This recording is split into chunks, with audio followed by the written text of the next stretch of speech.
Hey, gun people! I've been wanting to do a video on this for a long time, and it's an old video. And again, I know I'm gonna have some out of here. It's old. Okay, whatever. It's still relevant. This was back when Ted Nugent was part of the NRA, so it goes back to 2008. But his words should be the theme of all free people and all reasonable thinking people. Now, let me give you a little warning, because, YouTube will be like, oh, you didn't warn people and it triggered them. He says some things that might offend some people that I absolutely have no problem with, and it doesn't offend me. But I might be weird like him. Let's hear.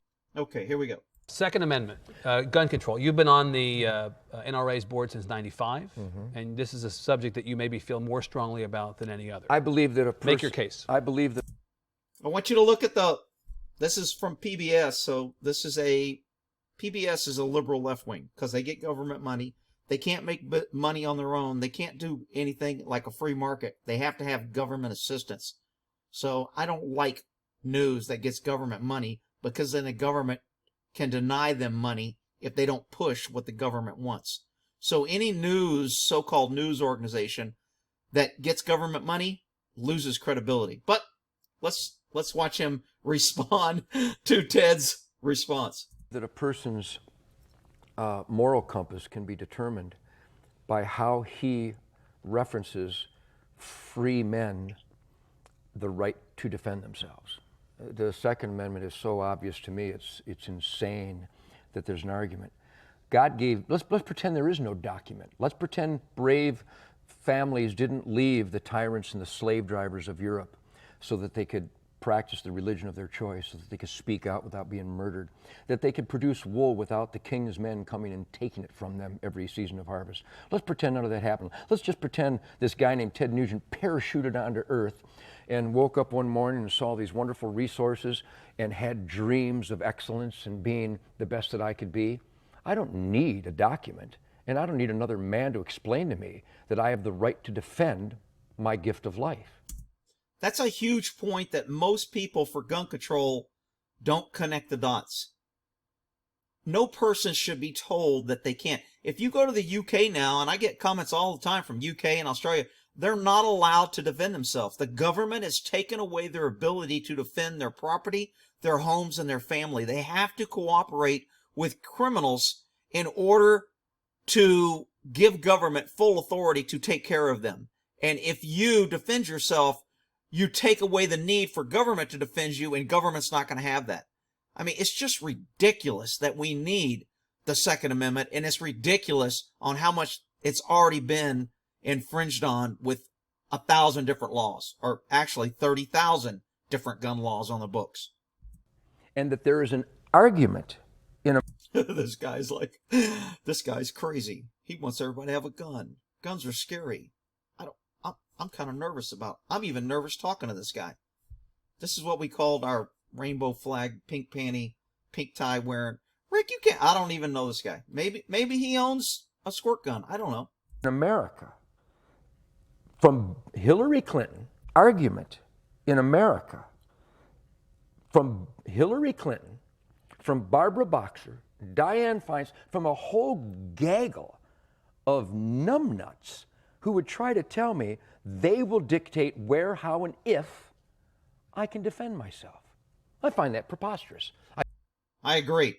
That is outrageous, and everybody should be offended, especially women and minorities.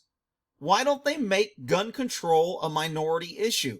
It's racist at its very foundation that they don't want to say, we don't want people in these inner cities, I think is maybe urban area. I'm not sure what the word of the week is on how we describe Detroit and Michigan and these places with huge gun violence where black on black crime is out of control and people are killing everybody in these high gun control areas.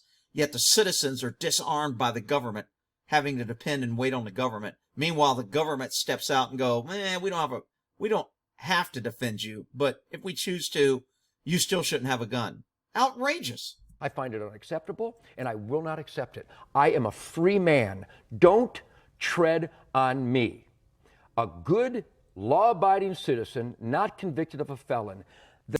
Okay, when he threw in not convicted of felon, I disagree with him on that. We don't take away other rights. Actually, they do take away the voting rights. I'm thinking once you're a convicted felon and you do your time and you're sentenced, then you're still an American citizen. You shouldn't be less of an American citizen just because you committed a felony. If you're that bad of a citizen, then we need to keep you locked up. But if we're going to let you out, then you should have full rights. So I've never been a big thing on you're a felon and we should have laws that restrict you from owning a gun. And it really doesn't restrict you. You can own black powder guns. You can own high-powered air rifles that will do just as much damage of a gun. It's just another infringement of how do we decrease the number of gun owners so we can raise the price to where only the rich and only the people that we think we should allow to have guns. How can we keep decreasing it? Well, we'll decrease it by felons. And now we'll decrease it by domestic violence misdemeanors. And then we'll decrease it by not allowing domestic violence people. And then we'll decrease it by if you have a DUI, you can't own it. And then we'll decrease it by if there's a red flag and somebody doesn't think you ought to know it. And then we'll decrease it by if you come back from a war and you take any type of assistance because you're having problems dealing, then you can't have a gun.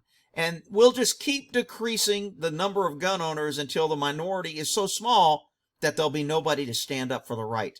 That's a huge problem. The Second Amendment of our Bill of Rights is my concealed weapons permit, period. Now, for people that don't understand that, there's so many states that say, well, you can have a gun if, and you can only carry it when, and you can only carry it here, and you can't carry it here, and it can't be in your car, and it can't be loaded in your car, and you have to wait 4 days before you can buy it, and you have to wait 7 days. And then you can only have it if you're going to and from a range, and if you're not coming from the range, you can't have it. It's against the law.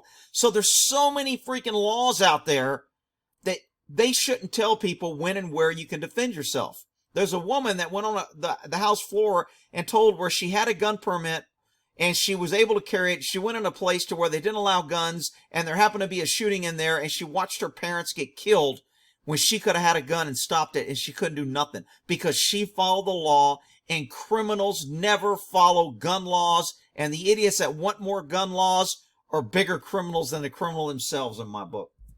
That's it. That's it. So no limitations of any kind that you can see.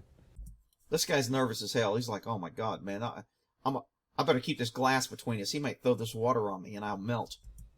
None. That's it. The limitation should be, instead of arresting people for molesting children 24 times, I would rather the dad walked into the room, found a person molesting that child, and blew his brains out. Ooh, that was harsh. Ooh, that scared me. Here comes all the little trigger comments. Ooh, I'm scared. This guy should be red flag. He shouldn't have a gun because he's... Oh, my God. Government uses and puts out people with guns every day to enforce their will, and nobody has a problem with it. But you get a citizen who wants to defend themselves or their children, and somehow that's offensive to freaking cream cuff, pink panty, whatever. I would rather that the lady in Massachusetts last month who was taking her daughter to soccer, who was carjacked by a recidivistic maggot who'd been in the prison system all his life, but was let out again because we feel sorry for him. Maybe he had a bad childhood. Instead of her being hijacked and murdered, I'd rather she just shot the bastard dead. Now, what he's talking about is these people that turnkey that just go to prison and come out. And I've told people this, and most people don't believe it. 90% of the people I arrested had rap sheets, and a rap sheet is a report on all their arrests. And so it tells every time they were arrested, every time the charges were dropped, every time they went to court, what the sentence was, etc. And you can get, I don't know, anywhere from 7 to 10 arrests on one sheet of paper. 90% of the people I arrested had rap sheets of 15 to 20 pages. It was ridiculous how much money was spent on them. And every time they went to jail, they got free legal advice. They got free legal assistance. They got free appeals. They got free lawyers. Meantime, when a good citizen gets charged by the government or targeted by the government, they have to go bankrupt and broke to pay their legal fees to fight the government.